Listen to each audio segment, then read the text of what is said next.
So I am here with India Hackle, our featured reader for November. She has been featured in issue 8 of Loch Norse, and she's also been featured on the Labors of Love Apple podcast and the Mourning, the Creation of Racial Categories Project documentary.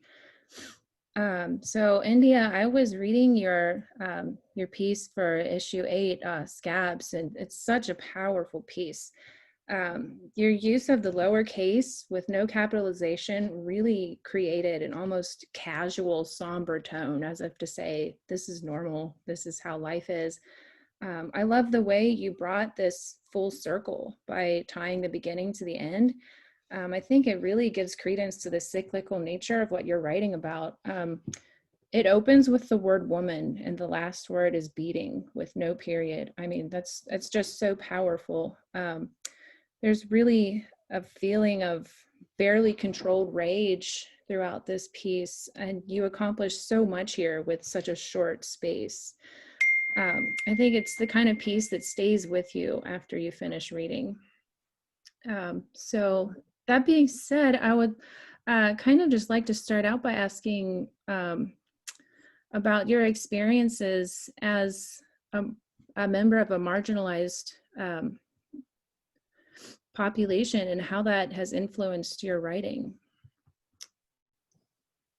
Well, starting with the piece Scabs, it's so distant now just because that's what time does. But I will say for sure with the, like even you pinpointing the lowercase,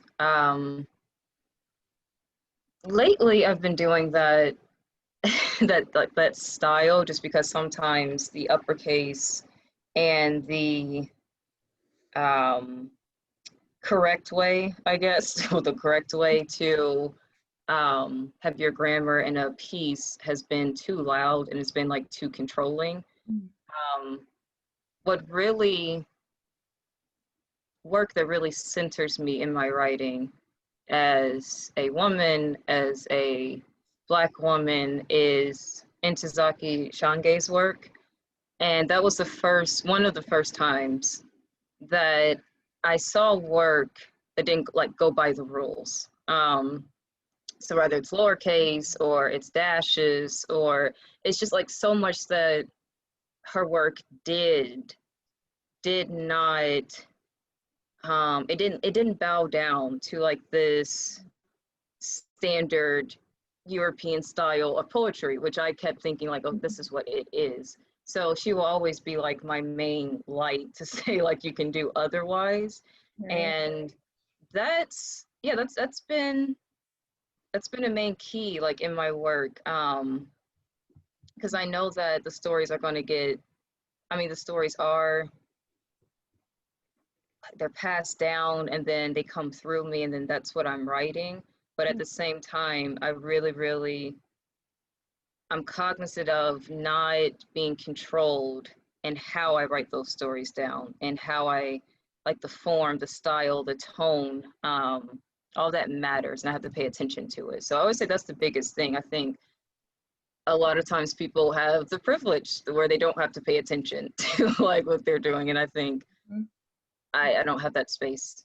So yeah, that's what shows in my work. Yeah, wow, that's so powerful. I love that. So where would you say you draw your inspiration from? Inspiration, definitely from reading. Reading poetry, reading things that are very, very unrelated from poetry.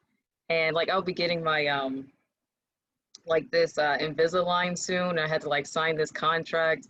And I was like, I was like scanning through it because I never fully read contracts. So I was scanning through this paper and I was like, oh man, I was like, you know what, this can be an erasure or something, like just the way they're talking about like possible damages and like all these things that can go wrong in your mouth. And I was like, this is a poem, but I just think reading poetry, reading things that are to do with poetry, because in the end, it'll circle back to poetry. Yeah. So that, and also listening. That's a big one. Just like, yeah, conversations. even when I'm not in the conversation, like trying to be nosy on the bus or like in line or just all of that. And not even just listening to words, listening to people's body language, listening to just Yeah. like the way they feel, the way they move, like all of that. It's just like you really have to pay attention. And it's not like a seriousness of paying attention, like, oh, I'm watching so I can get a prompt. It's not that. It's just like if you just be still, those stories come and something's gonna like trigger a memory or fire or something, and then that's your piece. So that's mainly my inspiration. It's very Zen. That strikes me as almost Eastern philosophy influence. Never really needed that too, but you need it in 2020. Right. So can you talk a little bit about your journey through the publishing business? What was your favorite and least favorite part of that experience? Yeah, I would say least favorite is always time, because it takes so long to, it's not even like the creation process, more so it's submitting and then hoping and then waiting and then you get it back. Like that whole process is just annoying. But we all have to go through it. So that's the least favorite. I would say what I like about the process though is that you learn when something is working. I'm in a space right now to where I am continuously being workshopped because I'm in grad school, but I would say without it, that's one of the only ways, like unless you have a small group or an editor, or like that's one of the only ways that you can know when your pieces are working. Because if you've submitted a few pieces to like 5 or 7 places and none of them like get picked up, then something's, you know, like something's not working. So that's, I think that setup does have a benefit to be, I mean, to help like your revision process. Right. Yeah. Because writing is such a solitary experience in Yeah. general. You know, I think it's important to forge those relationships with Mm-hmm. other writers and have that communication happening both ways. Yeah. Yeah, for sure. Um, so how do you handle writer's block? Do you have a favorite cure? I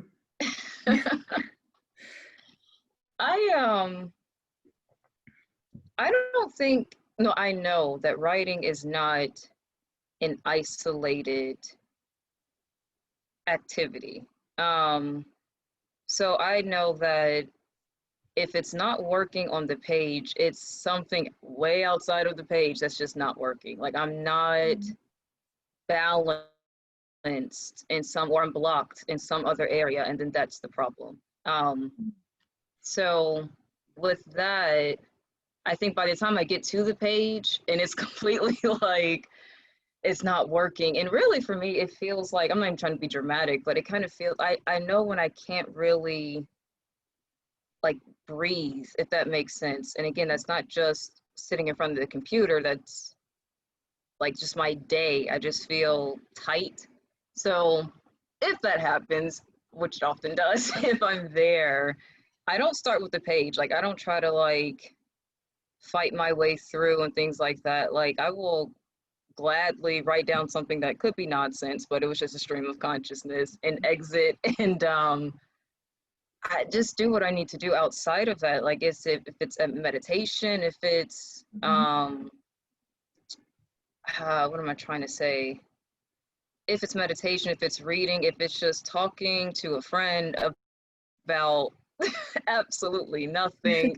Sometimes Moving it's through good to this. go into those, those places where it's like, this does not matter at all. Like it's not even, just so that it's not heavy anymore.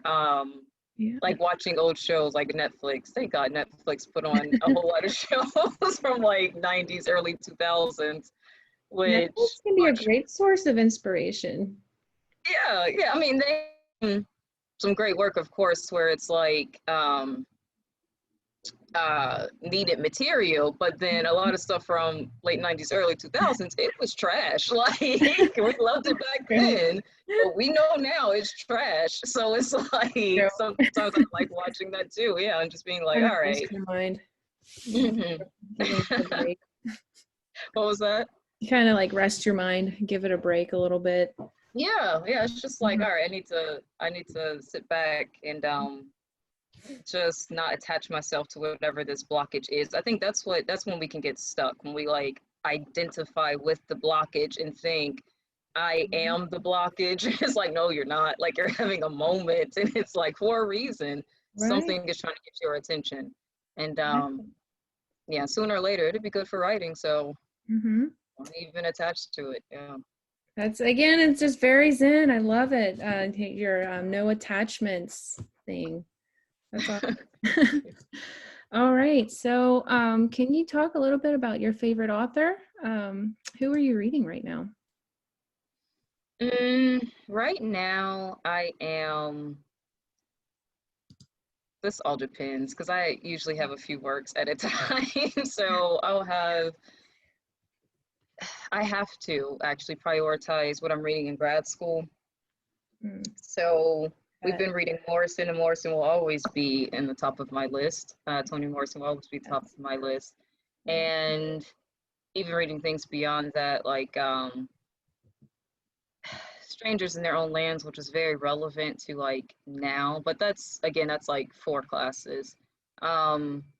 In my private time, I have been really focused on things that will help me, like help me think, help me move, help me breathe, all that good stuff. Like just all these self-help books when you know like you shouldn't even go down that aisle, but I went down that aisle, oh well. So like all of that, by like Eckhart Tolle and all these people. Yes, So Eckhart Tolle. yeah, that. And then outside of that, I just always have my poetry. I have been even just like still reading faculty members here, just so that it's a different kind of knowing of a faculty member, you know, like when you're reading their work as well. So I've been going through their books of poetry, like Aishin Hutchinson and Lyrae Van Cleef. Like I've been going through their work. Let me see. And then for my own, yeah, I would say that's about it. Because then outside of that, I give myself the space not to read at all. That's a heavy reading list. I Yeah. can definitely see why you have to prioritize. Yeah, so I'm like, all right, this is enough. I can't have like 4 stacked up, like, read this week. So Yeah. I just step I back. definitely have my piles of books too on, a few over Yeah. here and some by my bed. Yep. So my next question, if you were a tour guide and you were giving a visitor a little tour through your work, what impression would you like them to take away with them and when they leave your world? Yeah.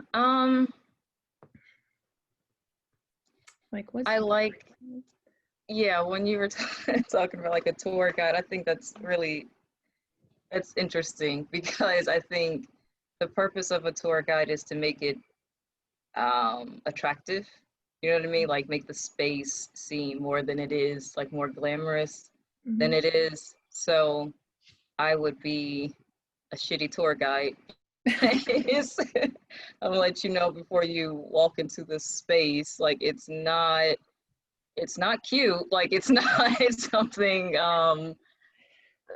like I don't think it's supposed to be. Also, I just think going through my work in those moments of defeat, of desperation, of fear, of bitterness. Like I'm not saying everything is heavy and bad. I'm just saying that it's not always cute. Like so you're going to go through things that are just, they're ugly in a sense, but you got to do it and you got to write it down, and then sometimes that's the piece. And again, it's funny because I don't really read my own work as tragedy. if that makes sense, because that just hasn't been my life. Like I wouldn't look back and say it's been tragic. Like no, like it's been um beautiful, and I'm still in the beauty of it. So That's awesome.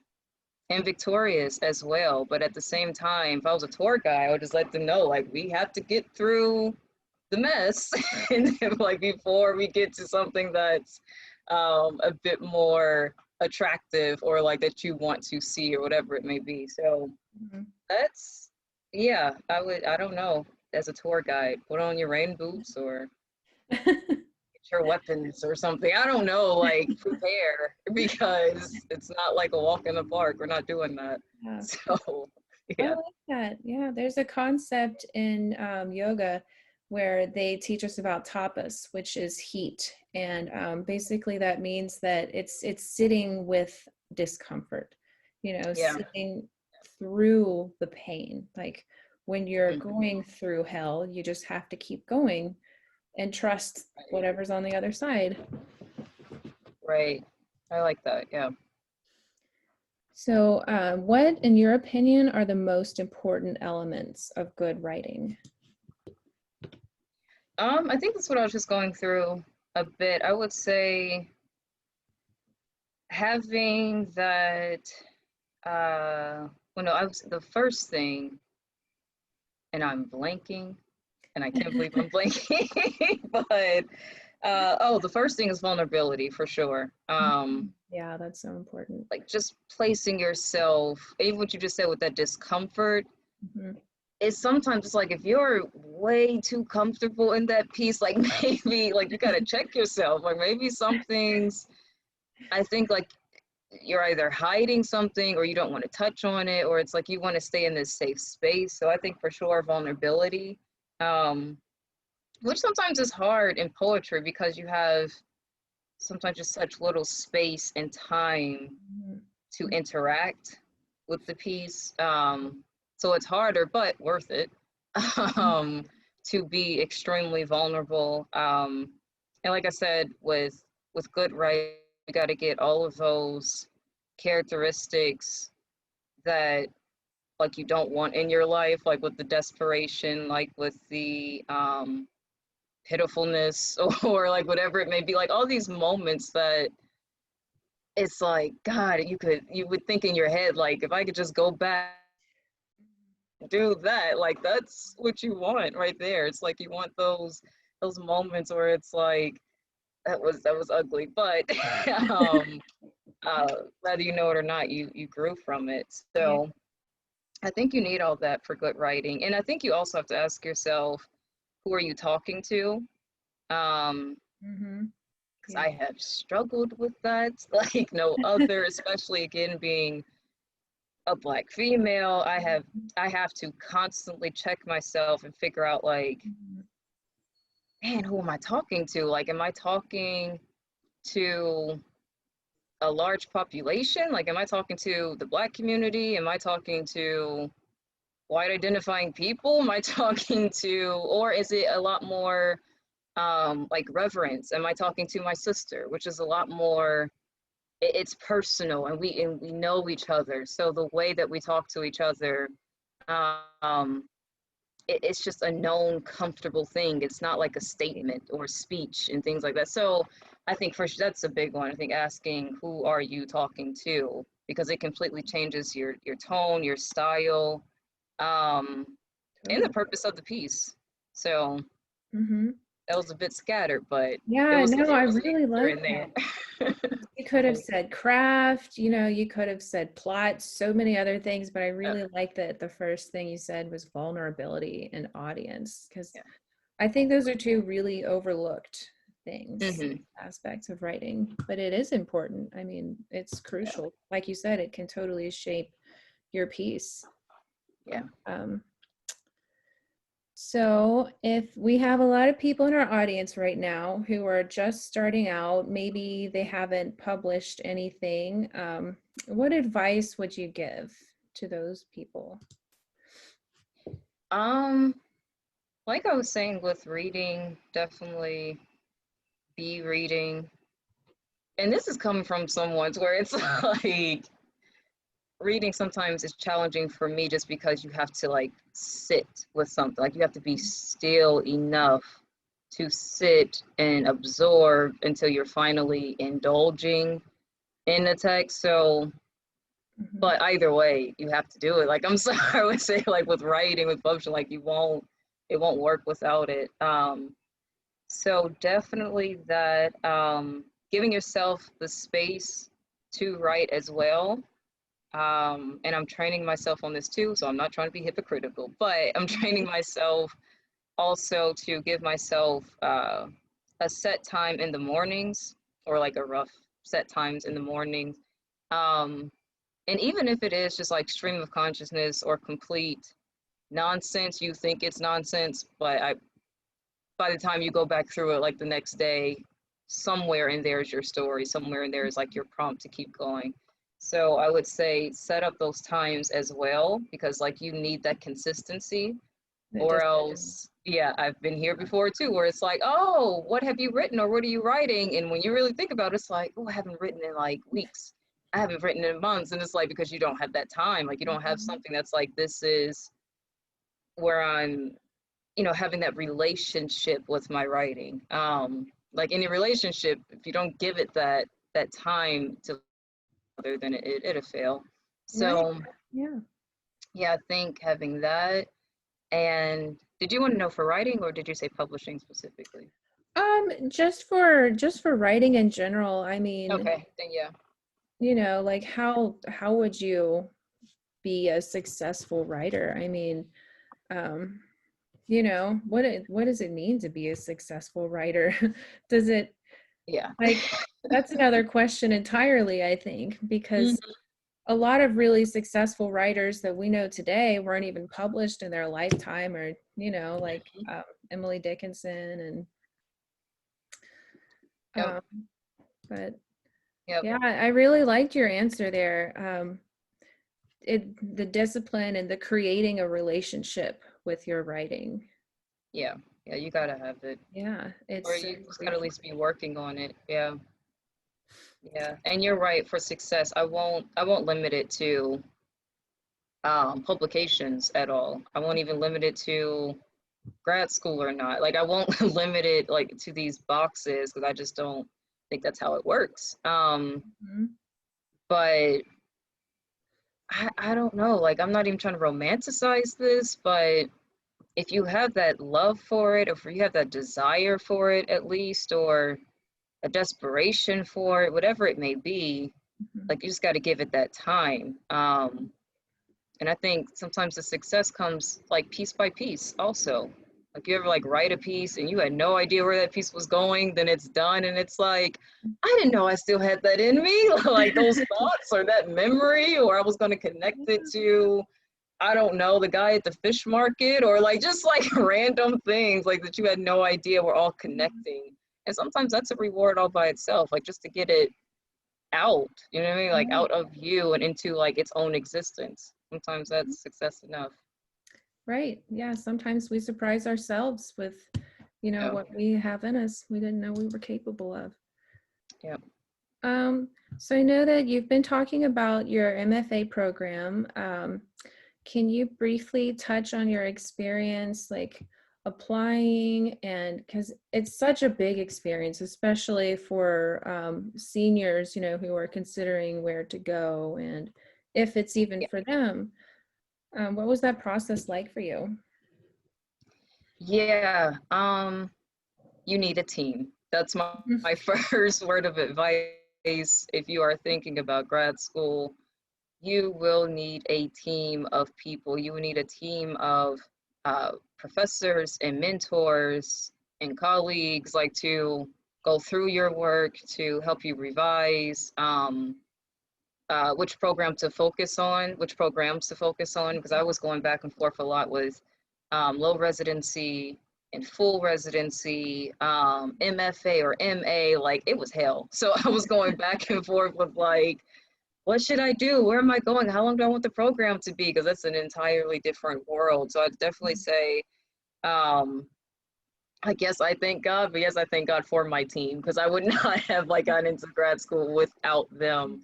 Oh, and also in that team, you need one or two friends to call to vent and talk about like how ridiculous the whole process is also. So you need all that in your team.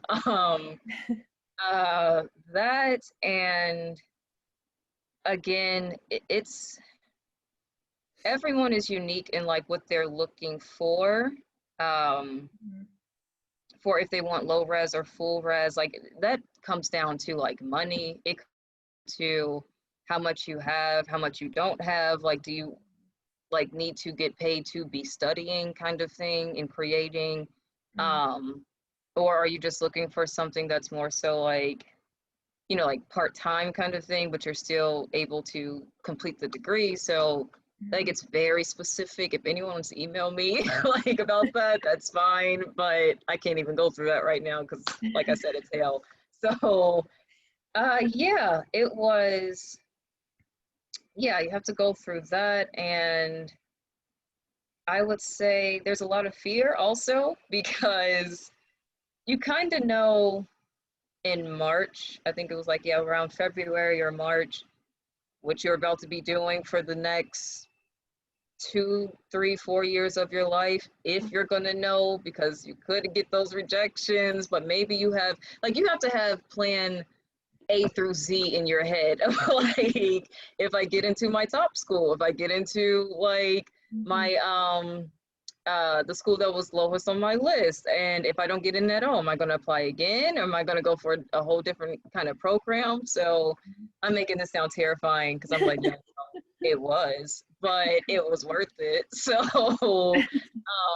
yeah, if you're looking into it, like, just let me know, and I can like help and do whatever is needed. But again, I'm just grateful that I went through with it, because I definitely have like the space to create, and that's such a rare opportunity to have. Like, my job is to create. My job is to, like I was telling you before, like just listening and like sitting still and then absorbing and then giving, and that's my job. And I've never really had that opportunity, because for most of my undergrad I was working and going to school. So school was always like next. But this doesn't even feel like either. It doesn't feel like school or work. It just feels like you're walking in, like, you know, like you're walking in those gifts and that Yeah, purpose. Like that's what you're in your passion. doing. Yeah, yeah. So like a part of my schedule is to go to the waterfall, take a walk. Like that's all like a part of it. Like it all matters in like the process to create now. And I So. think the higher you reach, the higher your potential for success. If you don't reach, then you're guaranteed not to get it. But if Yeah, you try, yeah. then you could get there, you know? You're absolutely right. Because Cornell, I was like, this is going to be a waste of whatever the application fee was, somewhere between like $50 and $100, because they Yeah, all were. I'm But sure. I was like, this is a waste of money. I'm not getting into this top dream school. So, but I applied anyway, because I was like, you got to have a couple of dream schools on the list. So I'll apply, and that was, yeah, this is the school. So Oh my God, you that's so got to exciting. reach. Yeah, Yeah, you have to reach. yeah. Yeah, Dream big and yeah, climb for that sure. ladder. Yeah. So how was your experience on the working with the Mourning, the creation, sorry, of racial categories project? What was that like? Yeah, yeah, I've been with MCRC since fall of 2016. Mhm. So when you say experience, it's like, and I'm still with MCRC, so it's ongoing. It started off as a workshop, just so that, hence the title. We were bringing in these stories, figuring out how to mourn the creation of how we were divided as a nation. Mm. It was supposed to be a few weeks worth of a workshop, and then it turned into like its own creation, with films and documentaries and dancers and artists and writers and poets. Like it's a it's just really like this creative machine to try to put our stories, our traumatic stories as a nation, in as many forms and shapes as possible. Mm, So I'm beautiful. still on board again, like as a poet, as a writer, and working closely with Joan, with like other projects as well. So, and I think right now, like there's a focus on, it should still be on the film Why White, because at first we had like these like 50-minute films, which are absolutely great, but at the same time, we decided when we start going into each category specifically, like the white category, that it's going to be more of a focus. I mean, we're going to trim it down so that they're about, I think, somewhere around like 15 minutes or so, Okay. worth of a scene. And it's really great, because you think that these questions like why white, or I'm white like you, mom, like a child asking that, like you think that they're like, you wonder like how long can this go, but really like you have to uncover, like starting from checking a box to relationships lost, and Yeah. interactions with parents and colleagues and children. And it's just, it's awful, So like many it's awful. facets. Yeah, it's awful what we go through just to identify as a category. Mm, So I love the way you phrase that. Yes, it's so true. So how can we, our audience, follow these projects? Is there a platform, a social media platform? yeah, we're setting up, I believe, like Instagram and everything now. But if that's not set up, then you can just go to Mourning, the Creation of Racial Categories. Okay. Like our website, just Google that, you'll find the website. You can also email Joan Ferrante. She's a professor of sociology at NKU. Okay. Or email me, or any, like, if you want to just watch the films, if you're interested in conversation, workshop, anything. Oh, we're also with the exhibition at NKU, Soda of the Arts. So we also have that exhibition going on as well, and there's a call for participation. So I can't believe like I let this slip, because that's huge right now. Like, it's an amazing exhibition. I can't wait till I come into town to see it. But I advise that everyone go and see it. It's also online for a virtual tour if you want to see it that way. Oh, And there's also a call for participation if you want to use like your own art as a writer, as an artist, and apply for the next workshop, which is going to be in 2021. awesome. Yeah, we'll Yeah, definitely link that in the notes. yeah. Um, so did you want to talk about your experience on the labors of love at all? Yeah, that's The podcast? that's uh-huh. Yeah. LaShonda LaShonda Suggs, that's her podcast for Labors of Love. And we actually met through Mourning, the Creation of Racial Categories project, because Joan and I, we were at the Freedom Center one snowy day. We were at the Freedom Center, and we were just giving a presentation as usual. And then LaShonda, she asked this question about like, where are we supposed to, like, what are we supposed to do with this information or something like that. And then from there, it was just like this click of, okay, like MCRC needs her to help tell these stories. She's a trauma therapist, and it just all fits. Like, we're not coming at this artificially when we're saying mourning, when we're saying like these are traumatic stories of what has happened, and we really don't just see it that way. So we really, really need LaShonda to help tell these stories. And so we've been partnered with her ever since. And so she just asked me like for her labor of love, which I love that phrasing as well. Mhm. It's Yeah. kind of like what, like, yeah, like what do you do um in love? And so Yeah. she asked me like to come on the show, and I was like, okay, I write. So like it seemed like such a simple answer, but it was a great session just to um like just to talk about even some of the questions you were just asking, like what is writing and how do we define it, and just the Right. success of it, the different versions of it, and everything like that. So it was a great time, and you're making me miss all my people back in Oh. Cincinnati. Like, yeah, Labors of Love with Shonda Suggs. Like, she's just amazing. I told her, I was like, you know what? If you weren't a friend, you would be my therapist. But she was my friend so she can't be my therapist. So I'm out. But she's amazing. Oh, that's awesome. Well, thank you so much for sharing your story and your experience with all of us. Is there anything else that you wanted to add before we close this out? I'm set. I'm excited to commune with you all on Friday, and that's Looking all I forward to got. it. Awesome. Thank you so much, India. All right, thank you. Okay, see ya. See ya.